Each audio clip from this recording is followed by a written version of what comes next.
আসসালামু আলাইকুম। কেমন আছেন সবাই? আশা করি সবাই ভালো আছেন, আল্লাহর রহমতে। আমিও ভালো আছি।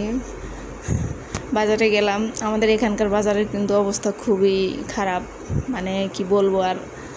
25 টাকা আলুর কেজি হইলে 50 টাকা নেওয়া জায়গা। তো বাজারে গেলাম, কিছু বাজার নিয়ে আসলাম। আর আমার এই যে একটা দুষ্ট বাবার জন্য একটা বই নিয়ে আসলাম। সে পড়াশোনা অলরেডি শুরু করে দিয়েছে, দেখেন আপনারা।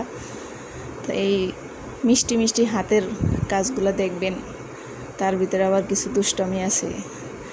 কিভাবে কাজ করি সেগুলো দেখবেন আপনারা। দেখেন, সে কিন্তু পড়াশোনা করতে আসছে। বইটা পায় তো বাবাটা খুবই খুশি। দেখেন, তো এগুলো দেখাতে দেখতে আজকে কিছু রান্না শেয়ার করব আপনাদের সাথে। দেখেন, রান্নাটাও কিন্তু আমি বসিয়ে দিয়েছি। এই যে তেলাপিয়া মাছের মাথা দিয়ে আর হচ্ছে পুঁই শাক দিয়ে কার কার পছন্দ অবশ্যই বলবেন। আমার তো খুব ভালো লাগে, আমার বলতে আমার ফ্যামিলির সবাই পছন্দ করে এভাবে শাক রান্নাটা।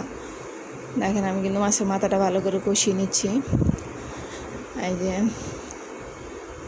নেওয়ার পরে শাকগুলোও কিন্তু আমি দিয়ে দিয়েছি, শাকগুলা দিয়ে দিছি। এভাবে খেতে না আমার কাছে খুবই ভালো লাগে, খুব ভালো লাগে। মাছ রান্নাটা খুবই টেস্ট হয় এভাবে। আমি মাছের মাথা আনলে খুব একটা রান্না করে খাওয়া হয় না। এগুলো মাছের মাথাগুলো উঠাবো না, এগুলোর সাথে কিন্তু শাকটা দিয়ে ভালো করে কষিয়ে নামিয়ে ফেলবো। তারপরে দেখো তোমার একটু বেলে মাছ আমার খুব পছন্দ, টমেটো দিয়ে ভুনা করলাম। এই যে কালারটা মাশাআল্লাহ। কিছু কাঁচামরিচ দিলাম, জালটা তো আমার খুবই পছন্দ। আর এখন ধনে পাতা দিয়ে দেব। আমার রান্না কিন্তু শেষ। এখন দেখো আমি কত প্যারা নিয়ে কাজ করি। দেখো আমার ছোট বাবাটাই কি যে করে। সেদিন কি বলবো, আমি কাপড় কাটতে নিছি তোমার। আরেকটা কথা বলি এর ভিতরে, আমি কিছু বাজারে গেলাম, মাছ আনছিলাম। মাছগুলো না এত ডিম হয়েছে। তো ডিম ভাজাটা কিন্তু আমারও খুব পছন্দ, আমার বাচ্চারাও খুব পছন্দ করে। যে রান্না কিন্তু আমার শেষ।